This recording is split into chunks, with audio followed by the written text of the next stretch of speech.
It's my feel-good breakfast show.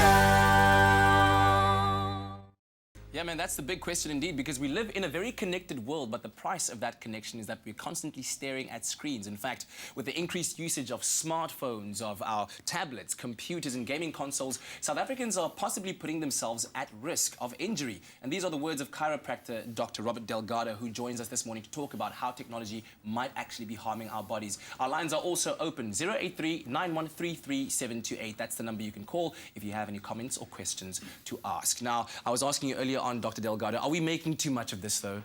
No, definitely not. Really? So the risk of injury is actually very, very real. And so why are we injuring ourselves more? The main issue with the tablets and the phones is our positioning of our head while looking at it. So what happens is when we tilt our heads forward, the relative weight on the neck increases. Yeah? So for instance, tilting your forward just 15 degrees will double the weight on your neck. If we go down to 60 degrees, that's like having an 8-year-old child hanging on your neck. Oh, my goodness. Looking at how much we use our phones, on average, people are using them at least 2 to 4 hours per day. So you can imagine 2 to 4 hours a day of having an 8-year-old child hanging on your neck. That would not be pleasant. Our spines are not designed for that. Yeah. So it's an epidemic. It's a big problem. And so that's why there are things like neck text. There's actually something called neck text. Yeah, it's text neck. Oh, text neck. Yeah, it was a term coined by, I think, an American chiropractor, and it's the repetitive strain injury we get from constantly looking down. And it's become so common that now there's going to be more interest and more research into its short-term and long-term effects. Yeah. Talk to me a bit about that, because it's not just having a little irritating pain, especially when we're talking about young children Yes. whose bodies still need to grow and develop. That's it.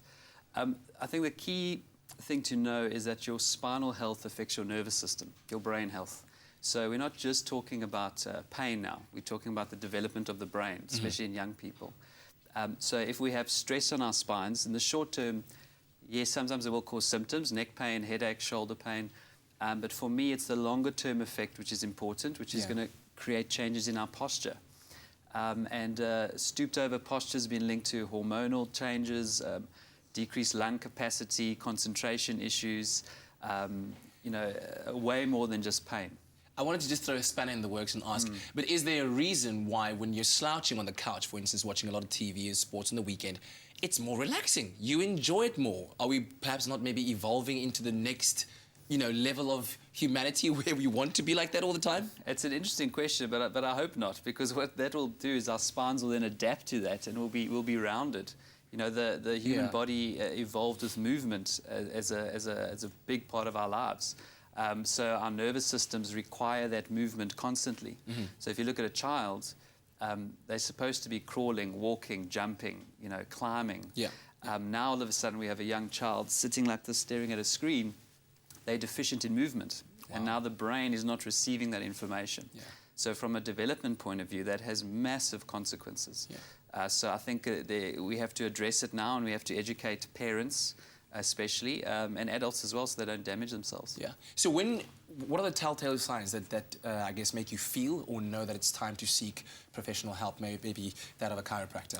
The first thing I would say is everyone should get checked irrespective of symptoms. So we check our teeth, we even check our car regularly, irrespective of if something's wrong. Okay. It must be part of our lifestyles to check our spines, because our spines affect our nervous systems. For what you would feel, commonly you may feel that when you turn your head or your neck, it's stiff. It doesn't go as far to the one side as the other. Okay. See everyone doing it in the studio. You may find that this becomes more comfortable for you. So, someone asks you to sit up straight, you can do it for a little while, but then you just go straight back. So that's a telltale sign. See if I can do it for the rest of this interview. Yeah. So a stiffening, a loss of motion, maybe a tightness in the muscles. Ask someone else to check you from the side. So take a deep breath in, out, and relax. And let someone take a photo from the side, and then see how close your ear is in line with the middle of your shoulder. Oh, wow. Because I think with posture, we don't actually know what it looks like until someone takes a picture. Yeah. And then they see the photograph, and they see they're standing like this, and all of a sudden it becomes real. Yeah. So I tell my patients, especially when it comes to teenagers, if you really want them to change things, take a photo of them from the side. Okay. And then it becomes real to them of what actually is happening. Posture, yeah. And then they're more likely to do something about it. Does the old book test work, where you put it on top of your head like this and then... It's a great thing. I mean, it's amazing because what it does is it lifts the head and it drops the chin, which is exactly what we want. So there is some intelligence in that book test. Whether it's practical, I don't know. But that is the position that you want your head in. It's a slight downward tuck of the chin and a lifting of the head. Yeah, well, I hope that this shows that I've got pretty good posture. We'll carry on talking to the good doctor after the break. Stay tuned to your Feel Good Breakfast Show. We will be right back.